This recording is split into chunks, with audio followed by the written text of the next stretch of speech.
Salam dalam nama Tuhan Yesus Kristus. Saudara-saudara, dalam kehidupan sosial, kita melihat ada orang-orang ketika bersikap terhadap orang lain, selalu memandang muka atau melihat status ekonominya. Apakah orang itu kaya atau miskin, selalu dibeda-bedakan. Ini adalah hal yang biasa terjadi dalam kehidupan bermasyarakat.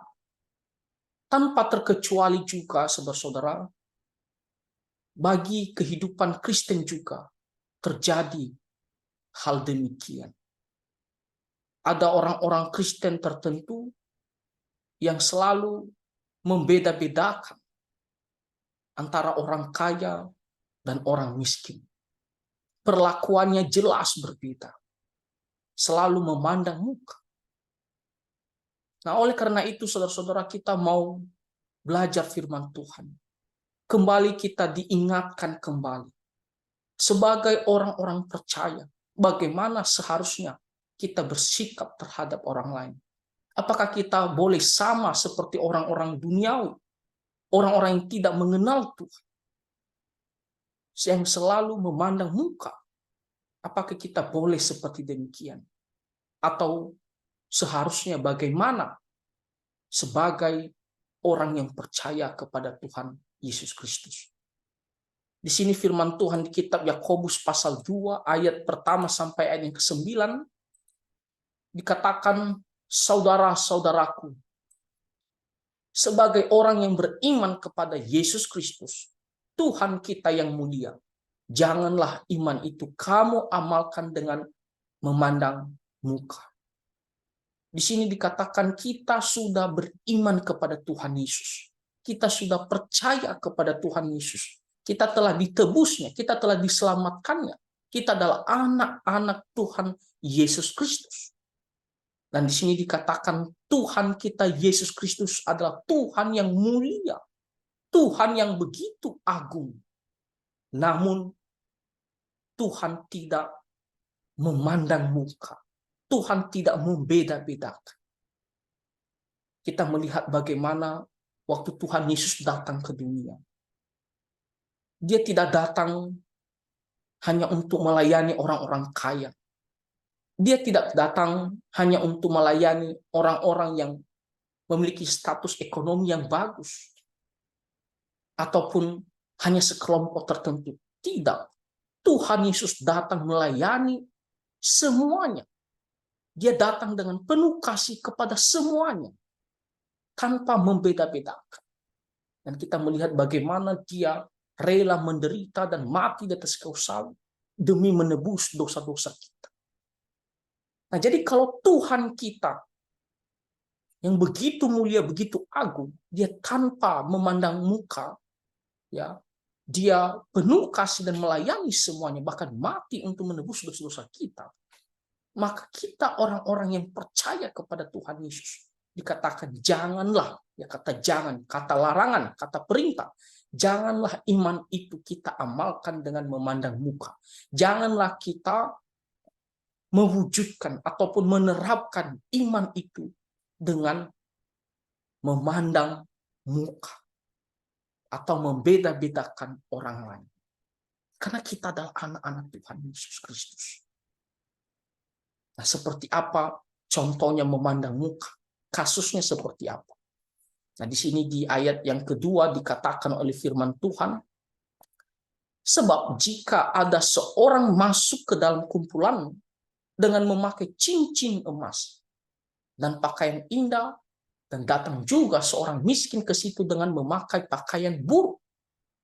Nah, kita melihat dalam gereja mula-mula ada kasus, ya, ada orang-orang Kristen tertentu yang memandang muka.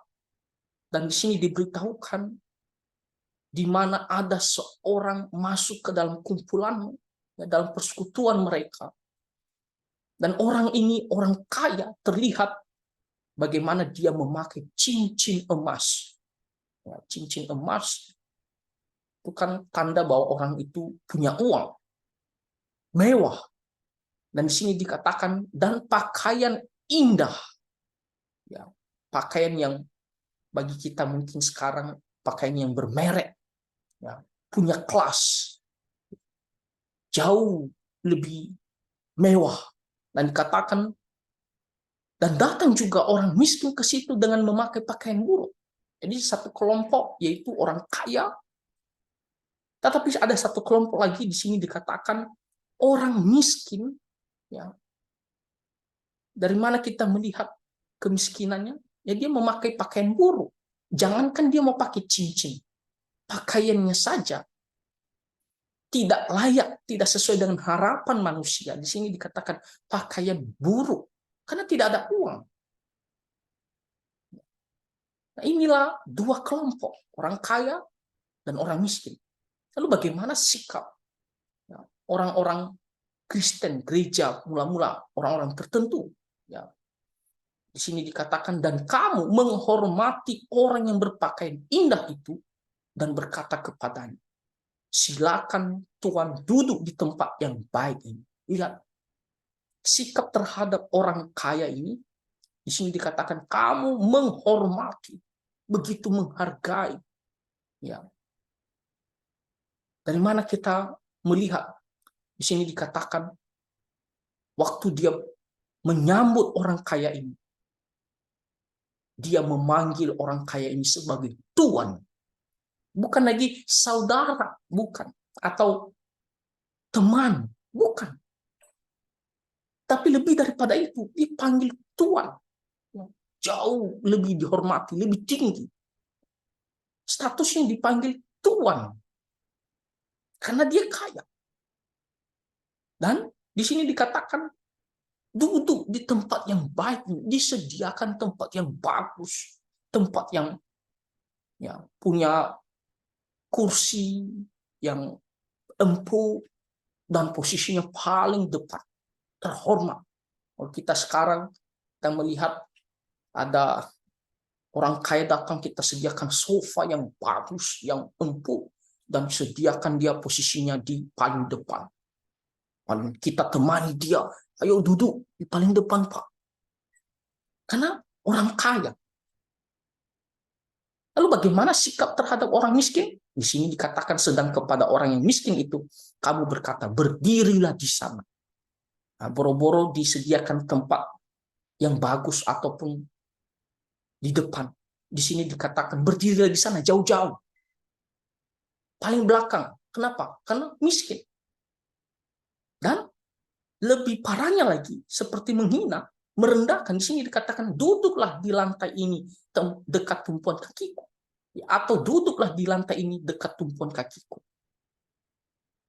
Wah, sudah duduk di lantai dekat tumpuan kakinya lagi. Nah, itu kan benar-benar menghina, benar-benar merendahkan saudara-saudara. Itu terjadi di gereja mula-mula. Ada orang-orang Kristen tertentu melakukan hal itu. Dan tanpa terkecuali, kita juga orang Kristen sepanjang zaman, ada orang-orang Kristen tertentu melakukan hal seperti demikian. Ya, khususnya di zaman kita sekarang. Dalam gereja misalnya contohnya, ketika orang yang kaya ataupun punya jabatan tinggi, wah, kita sambut dia di depan gereja.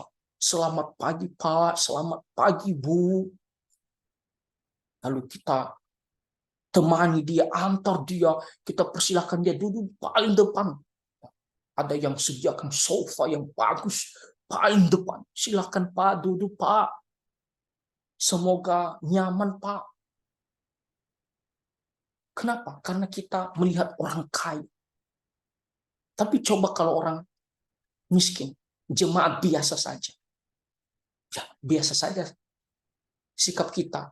Ya karena kita penerima tamu, ya kita terpaksa salam dia. Ya selamat pagi. Dan kita biarkan dia cari tempat sendiri. Kenapa? Karena kita melihat orang miskin. Itu terjadi dalam gereja. Dan dalam kehidupan keluarga kita juga. Di dalam rumah sebagai orang Kristen. Ketika ada perkumpulan, ya Datang orang kaya, oh kita sudah sediakan ini tempat orang yang kita sebut orang yang kaya, orang yang punya jabatan tinggi, silakan dulu sih. Tapi orang yang biasa, kita suruh dia duduk di luar, sediakan saja kursi yang ya biasa saja, nggak usah begitu penting, tidak begitu peduli. Bahkan ketika orang kaya itu bicara, kita dengarkan baik-baik. Tapi ketika orang yang biasa saja, kita ya cepat-cepatlah lewat. Kenapa? Karena kita memandang muka. Nah, itu terjadi ya, baik di gereja mula-mula, baik kita sekarang ini ya, dalam gereja, dalam persekutuan, bahkan dalam keluarga kita, ya dalam perkumpulan di rumah kita. Bahkan dalam bersikap ya terhadap orang lain, ya ketika kita berjumpa orang kaya, kita seperti nunduk-nunduk. Oh iya, kita bersikap manis, bagus. Tapi orang yang biasa, kita seperti merendahkan dia. Nah, saudara-saudara, apa kata firman Tuhan? Bukankah kamu telah membuat pembedaan di dalam hatimu? Kamu sudah membedakannya. Kamu sudah memilah-milah. Dan bertindak sebagai hakim dengan pikiran yang jahat. Kamu sudah menghakimi. Ya, merendahkan, menghina orang miskin. Dan di sini dikatakan itu adalah pikiran yang jahat. Pikiran yang ditentang oleh Tuhan Allah. Walaupun kita mengatakan, oh tidak, kita tetap sama kok. Saudara-saudara, kita sudah melakukan pembedaan dan kita sudah menjadi hakim dan dengan pikiran yang jahat. Bagaimana kita tidak menghormati orang lain hanya karena status ekonomi? Bagaimana kita menghina orang lain karena hanya status ekonominya yang rendah? Apa kata firman Tuhan? Dengarkanlah. Ya. Hai saudara-saudara yang kukasihi. Bukankah Allah memilih orang-orang yang dianggap miskin oleh dunia ini untuk menjadi kaya dalam iman dan menjadi ahli waris kerajaan yang telah dijanjikannya kepada barang siapa yang mengasihi dia? Kita di sini ya disadarkan oleh firman Tuhan. Kalau kita selama ini memandang negatif ataupun buruk atau memandang rendah kepada orang-orang miskin, firman Tuhan mengatakan faktanya Allah itu memilih orang-orang yang dianggap miskin oleh dunia ini. Orang-orang yang dianggap tidak bernilai, tidak berguna oleh manusia di dunia ini. Justru Allah memilih mereka. Allah peduli kepada mereka. Allah mengasihi mereka. Untuk menjadi kaya dalam iman. Kita melihat juga bagaimana orang-orang yang dianggap pada saat itu ketika Tuhan Yesus datang. Orang-orang yang dianggap ya tidak berguna lah, miskin lah, orang yang paling berdosa lah. Tapi Tuhan datang mengasihi mereka dan mereka membuka hati, ya, mengasihi Tuhan. Sedangkan orang-orang yang kaya, orang-orang yang angkuh, bukan berarti Tuhan tidak mengasihi mereka, tapi mereka karena keangkuhan, kesombongan mereka, karena ekonomi mereka, jabatan mereka, ya, mereka tidak mau datang kepada Tuhan. Justru orang-orang yang dianggap rendah itulah yang banyak datang kepada Tuhan Yesus Kristus. Dan Tuhan peduli kepada mereka. Tuhan tidak membuang, menolak mereka. Tuhan tidak mengatakan, kamu orang miskin ya, kamu orang paling berdosa ya. Oh, saya utamakan dulu orang yang kaya ini. Tidak. Tuhan sambut mereka. Ya. Dikatakan, dan menjadi ahli waris kerajaan yang telah dijanjikannya kepada barang siapa yang mengasihi dia. Kerajaan surga. Barang siapa yang mengasihi dia. Jadi Tuhan tidak mengatakan hanya orang-orang kaya. Tidak. Siapa saja yang mengasihi dia. Dan faktanya orang-orang yang dianggap miskin ini yang datang kepada Tuhan. Lalu yang keenam dikatakan, tetapi kamu telah menghinakan orang-orang miskin. Menghina. Ya, ingat, menghina. Bukan hanya tidak menghargai, menghina namanya. Bukankah justru orang-orang kaya menindas kamu dan yang menyeret kamu ke pengadilan? Nah, di sini ya menjadi teguran bagi orang-orang Kristen pada saat itu dan kita juga ya sepanjang zaman. Kalau kita menganggap orang kaya lah yang paling utama dihormati, yang paling ditinggikan, kalian sadar tidak? Faktanya, siapa yang menindas orang-orang? Siapa yang banyak menindas, melakukan kejahatan? Ya. Bersikap sewenang-wenang kepada orang lain. Siapa? Itu orang-orang yang dianggap ya kaya raya. Karena dia punya uang, sesuka-suka dia menindas orang-orang yang lemah, bahkan menyeret ya orang-orang lemah ke pengadilan untuk dipenjara, untuk dihukum, karena dia punya uang, dia sogok. Dan hakim pun senang terima uang dan dia menghormati orang kaya. Apalagi zaman sekarang, mereka bilang, kamu punya uang, kamu punya kuasa. Ya. Orang miskin dia tidak mungkin dia bersikap sewenang-wenang kepada orang lain, karena dia miskin. Dalam menghadap pengadilan saja, dia bisa kalah. Kenapa? Bukan hanya bisa kalah, dia selalu kalah. Karena dia tidak berdaya, tidak punya uang. Dia hanya pasrah saja. Di firman Tuhan seperti menegur kita, menyadarkan kita. Ayat yang ke-7 dikatakan, bukankah mereka yang menghujat nama yang mulia, yang olehnya kamu menjadi milik Allah? Kita melihat orang-orang ya, pada zaman Tuhan Yesus, orang-orang kaya, orang-orang yang memiliki jabatan tinggi, baik dalam kerajaan Romawi maupun dalam agama Yahudi. Justru mereka lah yang menghina Tuhan Yesus, menghujat nama Tuhan Allah, menolak, mengejek. Karena mereka angkuh, ya, karena merasa posisinya tinggi. Dan itu fakta. Ya, ini bukan sekedar menyerang orang kaya, tapi memang fakta. Ini menjadi suatu pelajaran bagi orang-orang yang kaya. Kaya itu tidak masalah, saudara-saudara. Banyak orang-orang Kristen dalam Alkitab, ya, tokoh-tokoh Alkitab itu orang kaya. Tidak masalah, banyak juga orang-orang Kristen zaman sekarang secara khususnya orang-orang kaya. Tapi ingat, disadarkan. Jangan membuat kita angkuh, sombong, dan kita merendahkan, menghina orang. Bersikap sewenang-wenang terhadap orang lain. Ini memang faktanya banyak ya orang-orang seperti demikian karena dia kaya. Sulit untuk datang kepada Tuhan. Sulit untuk menerima orang lain. Ayat yang ke-8 dikatakan, akan tetapi jikalau kamu menjalankan hukum utama yang tertulis dalam kitab suci, kasihilah sesama manusia seperti dirimu sendiri. Kamu berbuat baik.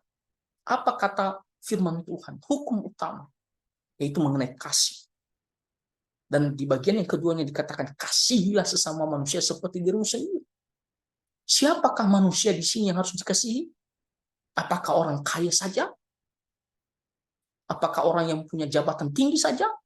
Tidak, kasih sama manusia, sesama manusia. Orang miskin juga sesama kita manusia, sama kita nilainya, sama-sama manusia. Maka kita harus kasihi mereka, baik orang kaya maupun orang miskin.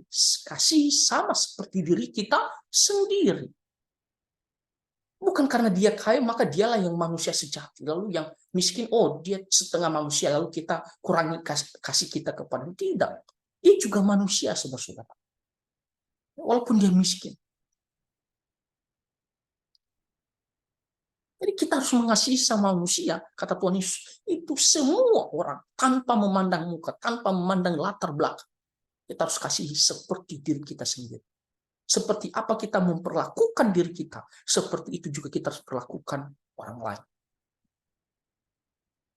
Dan dikatakan di ayat ke-9, tetapi jikalau kamu memandang muka, kamu berbuat dosa.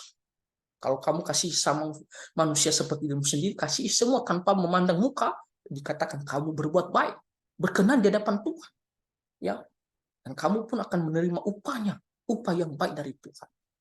Tapi kalau kamu memandang muka, membeda-bedakan, kamu berbuat dosa, berbuat jahat. Dan dikatakan oleh hukum itu menjadi nyata bahwa kamu melakukan pelanggaran. Kamu sudah melanggar perintah kasihilah sesama manusia seperti dirimu sendiri.